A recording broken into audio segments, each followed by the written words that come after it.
The security camera footage showed 2:47 a.m. when I saw my husband crawling under my brand new Tesla Model X in our garage. At first, my sleep-fogged brain couldn't process what I was seeing. Maybe he dropped something. Maybe he was checking for a leak. But then I saw the wire cutters in his gloved hand, and my whole world shattered into a million pieces. Let me back up a little. My name is Emma, and 3 weeks ago, I inherited $4.2 million from my grandmother, who passed away in her sleep at 94. Grandma Rose had always been my rock, the one person who believed in me when everyone else doubted. She built her fortune from nothing, starting with a small bakery in Denver that eventually became a chain of 15 locations across Colorado. When her lawyer read the will, my husband Daniel's eyes lit up like Christmas morning. I should have known then that something was wrong. Daniel and I had been married for 4 years. He was a financial advisor at a mid-sized firm downtown, always wearing those expensive suits and talking about his big deals that never seemed to materialize.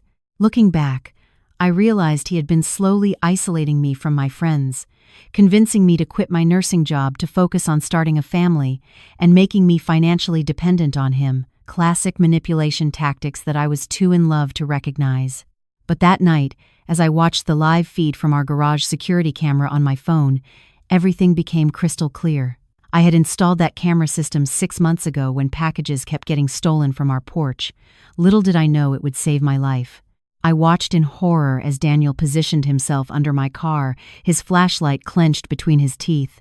His movements were precise, methodical, like he had practiced this before. Each snip of the wire cutters sent a jolt of ice through my veins. He was cutting my brake lines. My husband of 4 years was trying to kill me. Then his phone rang, and he put it on speaker while he continued his work. The voice that came through made my stomach turn inside out. "Baby, is it done yet? I'm so tired of waiting." It was Megan, my husband's coworker, the woman who had come to our house for dinner parties, who had hugged me and complimented my cooking, who had looked me in the eyes and called me her friend. "Almost finished, sweetheart," Daniel replied, his voice disturbingly calm. "Tomorrow she's driving up to her parents' cabin in Aspen. Those mountain roads are brutal. One sharp turn without brakes, and our problems are solved. The inheritance goes to me as her surviving spouse, and we can finally be together. You, me, and our baby." Their baby. The words hit me like a physical blow. Megan was pregnant with my husband's child. "Don't forget to wipe everything down," Megan purred. "And remember, act devastated at the funeral. You're a grieving widower, not a lottery winner." They both laughed. They actually laughed about murdering me. I pressed my hand over my mouth to muffle the sob that threatened to escape. Tears streamed down my face, but I forced myself to keep watching, to keep recording. My phone automatically saved everything to the cloud, evidence that would eventually destroy them both. When Daniel finally came back to bed around 4 a.m., I pretended to be asleep. His arm wrapped around me, and I had to fight every instinct not to recoil from his touch. The man I had loved, trusted, and built a life with was planning to watch me die and then cash in on my grandmother's legacy. But I am my grandmother's granddaughter. Rose Chen didn't build an empire by being weak, and neither would I. The next morning, I woke up with a plan forming in my mind. My first instinct had been to call the police immediately, but I knew Daniel. He was smart, manipulative, and had connections everywhere. If I accused him without overwhelming evidence, he would twist the narrative. He would claim I was paranoid, mentally unstable, trying to steal his assets in a divorce. I had seen him do it to clients before, destroying people's reputations with nothing but charm and lies. No, I needed him to expose himself. I needed witnesses, confessions, and undeniable proof that even his expensive lawyers couldn't explain away. I went downstairs to find Daniel already at the breakfast table, scrolling through his phone with a cup of coffee in hand. He looked up and smiled that smile that used to make my heart flutter. "Good morning, beautiful. Ready for your trip?" I checked the weather, and it's going to be perfect driving conditions. "Perfect for dying," he meant. "Almost ready," I said, keeping my voice steady. "Just need to finish packing." "I wish I could come with you," he said, reaching for my hand. But this merger at work is killing me. Maybe next weekend? The doorbell rang before I could respond, and Daniel's face flickered with annoyance. He hated unexpected visitors. I opened the door to find his sister Brittany standing there with her boyfriend Kyle, a bulky man with sleeve tattoos and a permanent scowl. Brittany was 2 years younger than Daniel and had inherited their mother's entitlement without any of the charm. She worked as a social media influencer, which mostly meant posting pictures of expensive things she couldn't afford and begging her family for money. "Emma!" Perfect timing. Brittany pushed past me without waiting for an invitation. "I need to borrow your Tesla." I blinked. "What?" "Kyle and I are going to Vail for the weekend. His truck is in the shop, and I'm not showing up to the resort in some rental. Your Tesla is perfect. Very Instagram-worthy." Daniel appeared behind me, his face pale. "Brittany, that's not a good idea. Emma needs the car for her trip." "She can take your BMW," Brittany waved dismissively. "It's not like she's going to be photographed or anything. She's just visiting her boring parents." "Brittany, seriously, not today." Daniel's voice had an edge to it now. Sweat was forming on his forehead. His mother Linda emerged from the guest room where she had been staying for the past week. Another joy of my married life. Linda had never approved of me, constantly making comments about how Daniel could have done better, how I wasn't feminine enough, successful enough, thin enough. "What's all this noise?" Linda demanded. "Brittany, sweetie, what's wrong?" "Emma won't let me borrow her car." "I didn't say no," I interjected. Daniel said no. Linda turned to her son with a withering look. "Daniel, don't be ridiculous. It's just a car. Your sister needs it for her trip. Emma can drive your old car for once. Lord knows she's not contributing to this household anyway." I watched Daniel's internal struggle play out across his face. He couldn't tell them the truth. He couldn't explain why they absolutely could not take that car. If he insisted too strongly, someone might ask questions. But if he let them take it, his own sister would die instead of me. In that moment, I saw exactly who my husband was. He hesitated. For 3 full seconds, he actually considered letting his sister drive to her death just to avoid suspicion. I held my breath, curious to see what he would choose. And then, because Daniel was always more afraid of his mother than anything else, he caved. "Fine," he muttered. "Just be careful with it." I felt my hands trembling as I realized what was about to happen. I had to stop this. I had to say something. "Wait," I said, my mind racing. "Daniel, didn't you say the car was making a weird noise yesterday? Maybe you should check it before they take it." Daniel's eyes widened. For a split second, I saw pure panic flash across his face. He knew that I knew. Or at least, he suspected. "I don't remember saying that," he said slowly, watching me carefully. "Ugh, Emma, stop being such a control freak." Brittany grabbed the keys from the hook by the door. "It's a Tesla. They don't make weird noises. Kyle, let's go before she changes her mind." "Brittany, wait." Daniel reached out, but his mother blocked him.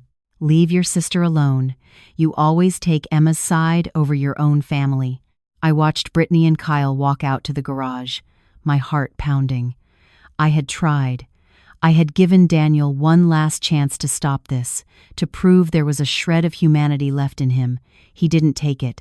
But I also couldn't let innocent people die, even if one of those people was Brittany, who had made my life miserable for years. "I need to use the bathroom," I announced, already pulling out my phone as I rushed upstairs. The moment I was alone, I called 911. I told them there was a vehicle with tampered brakes about to leave my residence, gave them the license plate, and begged them to stop the car before it reached the highway. The dispatcher assured me they would send someone immediately. Then I called my father. "Dad, I need you to listen carefully. Something terrible is happening, and I need your help." 20 minutes later, I watched from the window as a police cruiser pulled Brittany over just 2 blocks from our house. From my vantage point, I could see her gesturing angrily at the officer, probably complaining about harassment. But then a tow truck arrived, and I knew they were taking the car for inspection. Daniel stood in the living room, his face gray, his hands shaking. He kept looking at his phone, then at me, then at the window. He was spiraling, and I was going to enjoy every second of it. The police arrived at our door an hour later. 2 officers and a detective in a rumpled suit who introduced himself as Detective Morrison. "Mr. and Mrs. Chen, we need to ask you some questions about your vehicle." Daniel's voice cracked. "What seems to be the problem, officer?" "Your Tesla's brake lines were deliberately severed. If your sister-in-law had driven that vehicle at high speed, she would be dead right now. We're treating this as attempted murder." Linda screamed. Brittany, who had been brought back by police escort, burst into tears. Daniel looked like he was about to vomit. "That's impossible," Daniel said. "Who would do something like that?" Detective Morrison studied him carefully. "That's exactly what we're here to find out. Mind if we take a look at your garage? And your hands, Mr. Chen. I notice you have some cuts on your fingers." Daniel's eyes darted to me. In them, I saw desperation, accusation, and the dawning realization that his perfect plan had completely fallen apart. "I don't know how this happened," he stammered. "Someone must have broken in. Check the cameras. We have security cameras everywhere." "We will," the detective said. "In fact, we've already subpoenaed the footage. Should have it within the hour." At those words, Daniel's face went from gray to white. He knew those cameras captured everything.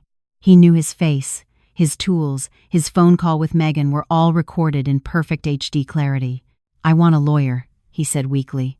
The detective nodded. "That's probably smart. In the meantime, we'd appreciate it if you didn't leave town." After the police left, the house erupted into chaos. Linda was hysterical, screaming about enemies and business rivals who must be targeting her son. Brittany was sobbing about how she almost died and nobody cared about her feelings. Daniel had locked himself in his study, probably calling lawyers and trying to figure out how to spin this. I sat quietly on the couch, stroking our cat Marble, and waited. The footage didn't lie. Within 3 days, Daniel was arrested and charged with attempted first-degree murder. The police had everything. The video of him cutting the brake lines, the audio of his phone call with Megan, phone records showing months of communication between them, and financial records revealing he had been siphoning money from my grandmother's estate into hidden accounts. Megan was arrested too, charged as an accessory to attempted murder. The prosecutor argued that she had helped plan the crime and would have benefited from my death. Watching her being led out of her apartment in handcuffs, mascara streaming down her face as she screamed that she was pregnant and couldn't go to jail, was one of the most satisfying moments of my life. But the real devastation came at the preliminary hearing, when Daniel, in a moment of desperation, admitted everything. He thought if he showed remorse early, the judge might go easy on him. Instead, he sealed his own fate. "Yes, I cut the brake lines," he said, his voice cracking. "But I never meant for Brittany to drive that car. It was supposed to be Emma. Emma was supposed to die, not my sister." The courtroom went silent. Linda, who had been sitting behind her son in a show of support, made a sound like a wounded animal. Brittany started screaming that her brother had tried to kill her. The judge had to call for order 3 times before the chaos settled. I sat in the gallery, watching Daniel's family turn on him in real time. Linda slapped him across the face before the bailiffs could restrain her. Brittany had to be physically removed from the courtroom. Even Daniel's expensive lawyer looked like he wanted to be anywhere else. After the hearing, Linda cornered me in the parking lot. She looked like she had aged 20 years in 3 days. Her designer clothes were wrinkled, her hair unwashed, her eyes red and swollen. "You knew," she hissed. "You knew about the brakes, and you let Brittany take the car anyway. You wanted her to die." I looked at this woman who had made my life miserable for 4 years, who had raised a son capable of murder, who even now was trying to blame me for her family's sins. "I tried to stop her," I said calmly. "I told Daniel the car was making a noise. I gave him every opportunity to confess or stop her from leaving. He chose to stay silent. Your son decided his sister's life was worth less than his secret. Don't you dare put that on me." I walked away without looking back. The trial lasted 3 weeks. The prosecution presented overwhelming evidence: the security footage, phone records, testimony from Megan, who had flipped on Daniel to reduce her own sentence, bank records showing the secret accounts, and texts between Daniel and Megan planning my death down to the smallest detail. Daniel's defense tried to paint me as a cold, manipulative woman who had somehow framed her loving husband, but the jury wasn't buying it. How could I have faked security footage? How could I have forced Daniel to confess in open court? How could I have made Megan testify against him? On the day of the verdict, I sat in the front row and watched the jury foreman stand. On the charge of attempted first-degree murder, we find the defendant guilty. Daniel collapsed in his chair. His lawyer patted his shoulder uselessly. Behind me, I heard Linda wailing and Brittany crying. The sentencing came 2 weeks later. The judge, a stern woman in her 60s, looked at Daniel with undisguised contempt. "Mr. Chen, you violated the most sacred trust a person can give another. Your wife loved you, trusted you, and built a life with you.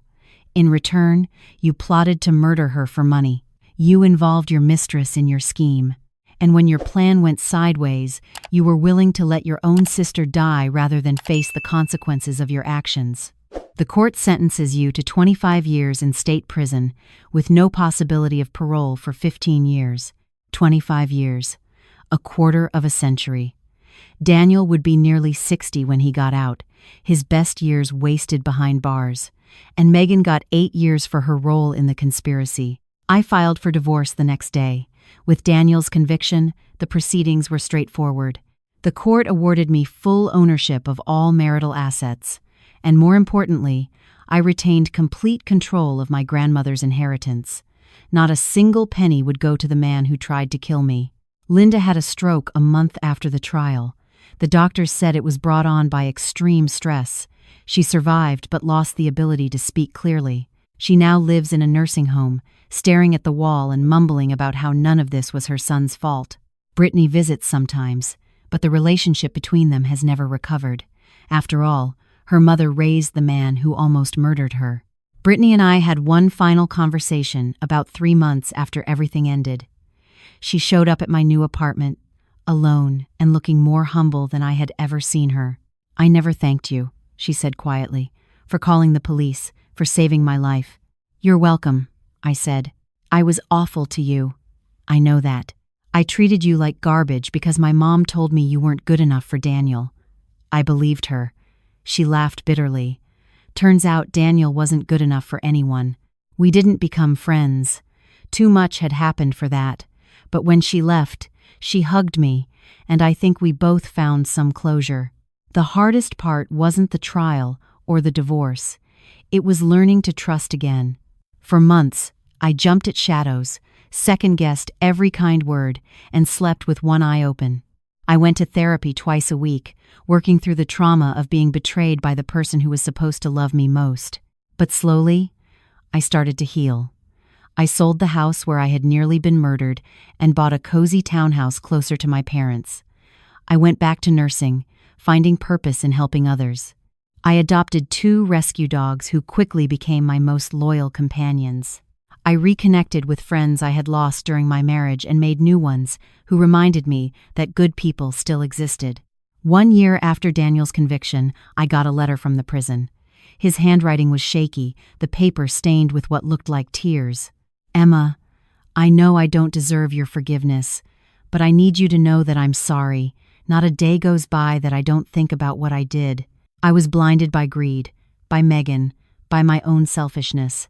I destroyed everything good in my life. Please find it in your heart to forgive me. I still love you." I stood in my sunny kitchen, reading those words, and felt absolutely nothing. No anger, no sadness, no satisfaction. Just emptiness where he used to live in my heart. I walked over to my paper shredder, fed the letter in without opening the second page, and watched it turn into confetti. Then I poured myself a cup of coffee, took my dogs for a walk, and never thought about him again. It has been 3 years now since the worst night of my life. I am 33 years old, financially secure thanks to my grandmother's gift, and genuinely happy for the first time in years. I run a small foundation in Grandma Rose's name that provides scholarships to nursing students, something that would have made her proud. Last month, a former patient set me up on a blind date with his nephew, a veterinarian named Marcus with kind eyes and a gentle laugh. We have been on 4 dates so far, and I find myself smiling when I think about him. I am not rushing anything. I have learned the hard way that trust must be earned, not given. But I am no longer afraid of love. I am no longer the naive woman who ignored red flags because she wanted to believe in fairy tales. I am a survivor, a fighter, and my grandmother's granddaughter. The storm has passed. And the sky after the storm, as Grandma Rose used to say, is always the clearest. If you are watching this, and you feel trapped in a bad situation, please know that there is always a way out. Trust your instincts. Protect yourself, and never let anyone make you feel like you are worth less than you are.